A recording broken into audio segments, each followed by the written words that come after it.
বরগুনার মানব কল্যাণমূলক সংগঠন মানবিক বরগুনা আমতলী উপজেলার জন্য নতুন শাখা কমিটি গঠন করেছে। বরগুনা জেলা প্রতিনিধি ইমরান হোসেন মনির জানান, রবিবার বিকেলে আমতলী পৌরসভার হল রুমে এই কমিটি গঠন অনুষ্ঠানটি অনুষ্ঠিত হয়। 2019 সালে প্রতিষ্ঠিত এই সংগঠনটি সামাজিক কল্যাণ, দুর্যোগ মোকাবেলা, ত্রাণ বিতরণ এবং মানবিক কাজে বরগুনার মানুষের পাশে থেকে কাজ করে আসছে।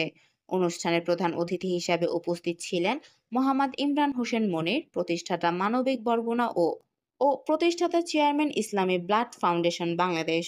বিশেষ অতিথি ছিলেন HM জহিরুল ইসলাম, সাধারণ সম্পাদক মানবিক বরগুনা।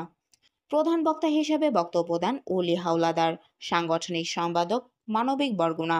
এছাড়াও বিশেষ বক্তা হিসেবে অংশগ্রহণ করেন SM মেহেদী হাসান, সমাজ কল্যাণ, ত্রাণ ও দুর্যোগ বিষয়ক সম্পাদক মানবিক বরগুনা। নবগঠিত কমিটিতে সভাপতি পদে নির্বাচিত হয়েছেন ইমরান হাওলাদার ইমন, যিনি স্থানীয় সমাজে দীর্ঘদিন ধরে মানবিক কর্মকাণ্ডে নিবেদিত। সিনিয়র সহসভাপতির দায়িত্বে আছেন মোহাম্মদ রাসেল।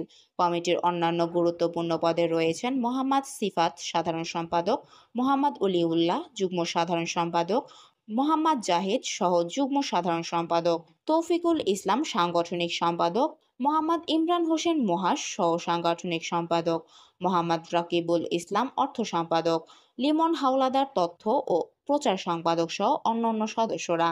মানবিক বরগুনার পক্ষ থেকে আশা করা হচ্ছে এই কমিটি আমতলী উপজেলার মানবিক কার্যক্রমকে আরও গতিশীল ও ফলপ্রসূ করবে এবং মানুষের কল্যাণে নতুন দিক নির্দেশনা প্রদান করবে।